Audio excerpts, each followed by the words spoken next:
Eu estou ali ajudando ele ali naquela obra, e o Senhor tem operado muito milagre de salvação naquele lugar. Aleluia. 2 Samuel 23, versículo 11. Amém?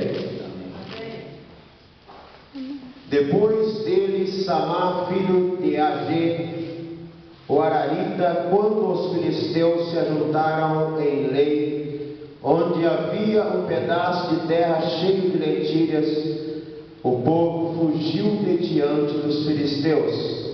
Samá pôs-se no meio daquele terreno, e o defendeu e matou os filisteus.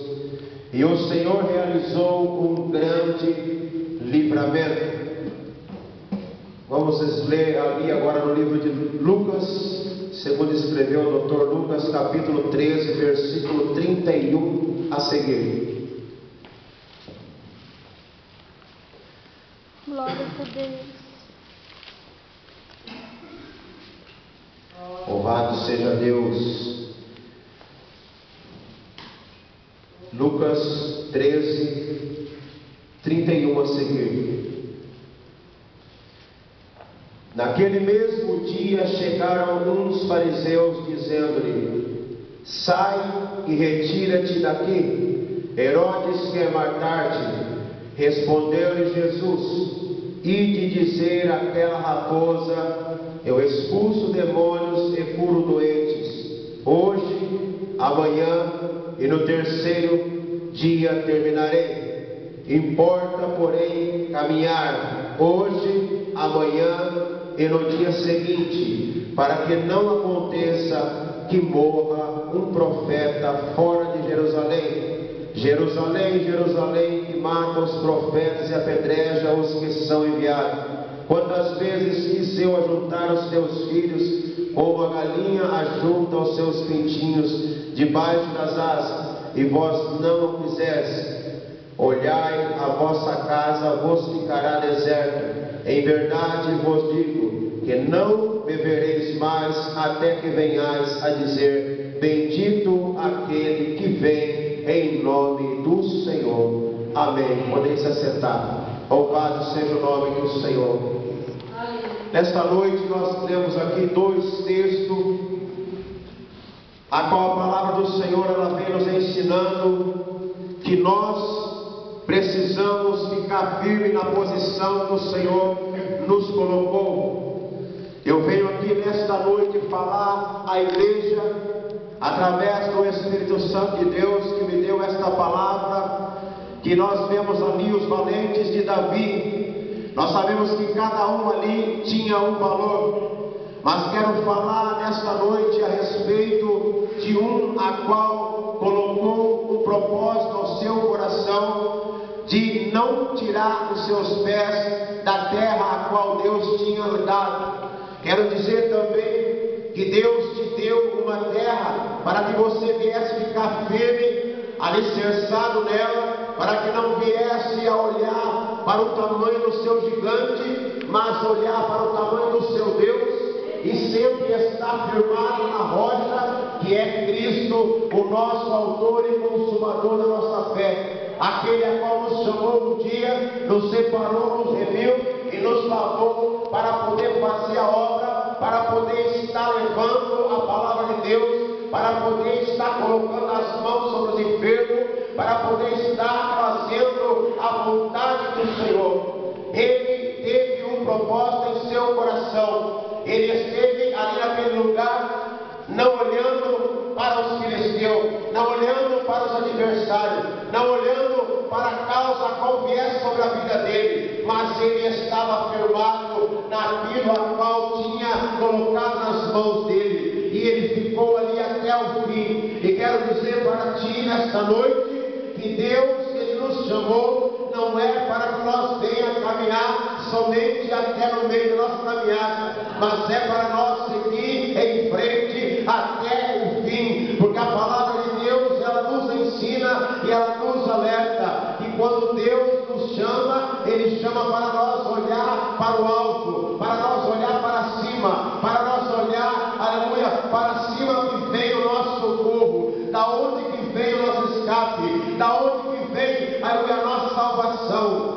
Aleluia.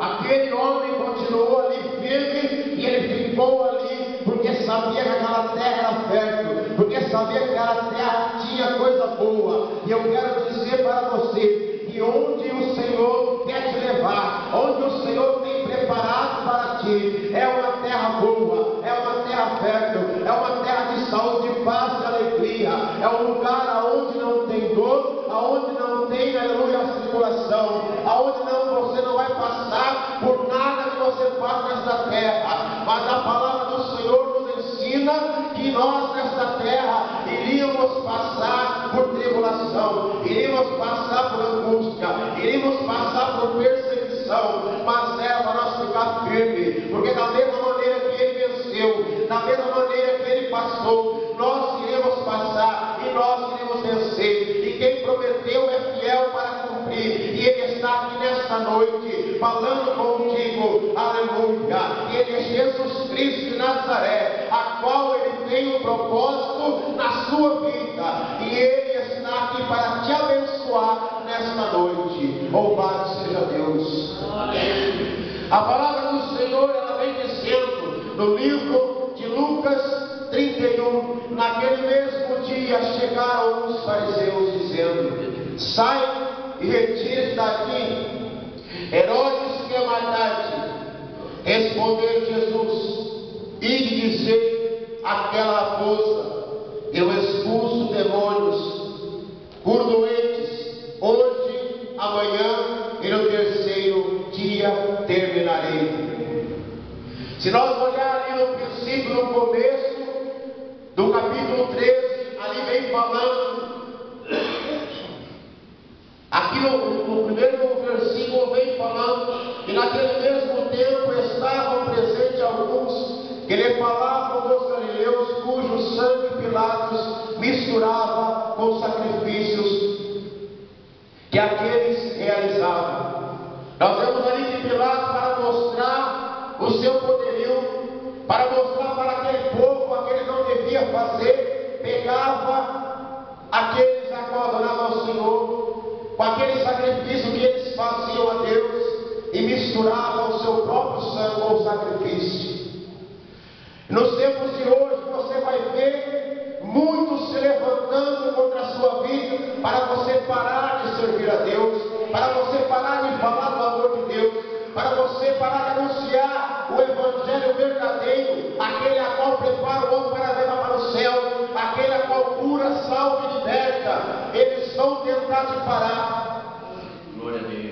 Porque nós vemos, e nos tempos de hoje, muitos estão pregando o Evangelho, a qual só vai chegar até Jesus e vai começar a receber de tudo e vai ficar numa boa. Mas nós temos que o Evangelho verdadeiro não é esse, porque o próprio Jesus disse que no mundo tereis aflição, mas tem bom ânimo, porque diz que ele venceu o mundo e nós mereceríamos.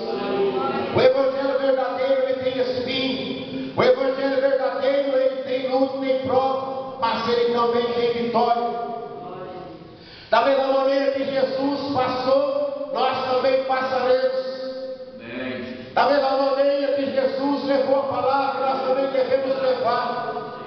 Alguns é chamado para louvar o nome do Senhor, outros são chamados para orar e interceder pelo seu próximo, e alguns são chamados para falar e anunciar o Evangelho da salvação. Mas de toda maneira você está fazendo a obra de Deus. Não importa a maneira que você faça, mas faça, porque Ele nos deu uma ordem: pregar o Evangelho a toda criatura, pregar o Evangelho a todo aquele que crê e aceitar o sacrifício de Jesus Cristo, a qual Ele fez na cruz do Calvário. Esse será salvo, esse será salvo pelo poder, aleluia, da palavra, aleluia. Jesus, nesta ocasião, ele foi afrontado porque ele estava numa terra fértil, ele estava numa terra a qual iria produzir. Mas nós vemos que Jesus somente começou a produzir a partir do momento que ele foi conduzido pelo Espírito ao deserto para ser tentado pelo diabo. A partir de ele passar ali o tempo ao qual foi proposto, quando ele veio e saiu daquele teste, daquela prova, aí aonde ele começou a operar os milagres, aonde as almas começaram a chegar, a palavra de Deus começou a ser anunciada. Então eu vejo assim, que quando nós precisamos passar por uma prova, muitas vezes nós olhamos e às vezes dizemos é o inimigo, é o diabo, mas muitas vezes pode ser Deus te preparando para que você venha estar preparado para poder falar do amor dele, para poder passar a situação lá na frente, mas com facilidade, para poder ter uma experiência, para contar para o seu irmão, para o seu companheiro a qual anda contigo, ou para o seu próprio filho. Aleluia! Muitas vezes o Senhor nos prepara. Aqui Jesus estava sendo afrontado porque ele estava fazendo a coisa certa, porque ele estava dando certo. E muitas vezes você vai ser afrontado quando você estiver fazendo a coisa certa, quando as coisas que você estiver falando estiver dando certo, quando você estiver pregando, e aí as almas começam a se render. Muitos virão para poder dizer para você: sai daí, vai embora, esse lugar não é o seu lugar. Mas aí você deve ter uma resposta para este enviado do inimigo, porque nós vemos que a nossa luta não é contra a carne nem contra a sangue, a nossa luta não é contra o homem, a nossa luta é contra as potestades. Aqui nós podemos separar que quando Jesus respondeu aqui, ele respondeu de uma maneira diferente, e nós podemos ver que ele respondeu. Ele não disse o nome do rei, ele não falou o nome do rei, mas ele disse: vá e diga aquela raposa. Então muitas vezes nós temos que ter a missão de poder examinar aquilo que está vindo sobre a nossa vida, porque muitas vezes nós vamos poder olhar e às vezes o inimigo está usando uma pessoa para falar aleluia contra a nossa vida, para poder tacar pedra, para poder fazer tudo contra a nossa vida. Mas nós podemos enxergar e ver através da direção de Deus que não é simplesmente a carne que está falando, mas é o inimigo de nossa alma. E ele respondeu aqui, respondeu-lhe Jesus: ide dizer àquela raposa. Ele colocou um nome para aquele problema. Então, quando vir um problema sobre a sua vida, examine e coloque um nome. Aleluia! Mande que esse problema vá embora em nome de Jesus. Nós vemos que os fariseus eram um povo sábio, religioso, mas eram contra Jesus Cristo.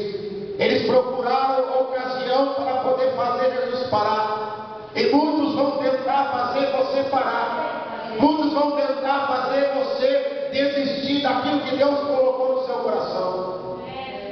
Muitos vão fazer você olhar para aquilo que você está fazendo, e muitos vão começar a colocar defeito. Para de fazer isso, não está ficando bom. Não vai na casa de fulano, porque fulano falou mal de você. Não ora por fulano, aquele ali não tem jeito mais. Mas Jesus diz assim para nós, que nós devemos chorar com os que choram e se alegrar com os que se alegram. Mas se nós examinar nos tempos de hoje, nós podemos ver muitos que estão chorando com os que choram. Mas quando Deus coloca algo na mão do irmão ou na mão da irmã, quando Deus começa a usar, quando Deus faz algo diferente, eles não querem se alegrar, eles só querem chorar com Ele. Mas na hora de se alegrar, não quer se alegrar. Mas o Evangelho que Jesus nos ensina, nós devemos alegrar com o que se alegra.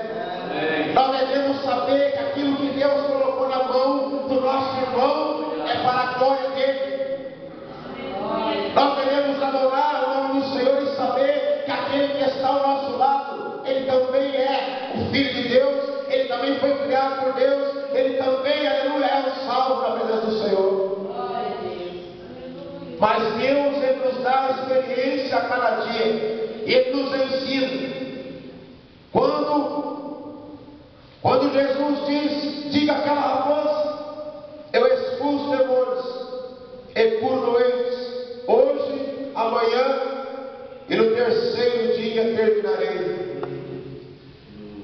Ele estava ali fazendo tudo aquilo porque existia um momento a qual tudo iria cessar. Iria chegar um momento a qual ele iria para aquela cruz. Mas o propósito a qual estava determinado para que ele viesse a fazer, ele não deixou de fazer. Ele não deixou. E nós vemos que neste lugar a qual ele estava ali, ele não se retirou daquele lugar. Ali foi aonde aconteceu 70% dos milagres que Jesus operou. Então muitas vezes nós podemos estar em um lugar, e se nós não vigiar, nós saímos do lugar. Mas Deus, às vezes, a obra que Ele tem para fazer na sua vida é naquele lugar, e você precisa estar firme no propósito de Deus. Deus, Ele tem o melhor para cada um de nós. Deus, Ele tem nos ensinado, glorioso, que o Evangelho verdadeiro, ele tem cruz. O Evangelho verdadeiro, ele tem uma cruz para levar. Aí muitos dizem, Jesus já pagou o preço, Jesus já levou a cruz. Mas ele diz na sua palavra que quem quer vir a mim, negue-se a si mesmo, tome a sua cruz e siga-me a cada dia, dando um passo de cada vez, caminhando na minha presença, e dizer que ele vai salvar, que ele vai fazer acontecer o milagre a qual muitos tempos às vezes você espera, muito tempo às vezes você está pedindo. Mas muitas vezes nós deixamos o nosso Deus a desejar. Quando Ele diz que bate, bate, bate na porta, eu imagino quando Ele bate, Ele diz, entrega a chave para mim. E muitos entregam uma chave, e algumas eles guardam pelo bolso. Esse quarto deixa que eu cuido, aquela outra sala deixa que eu cuido.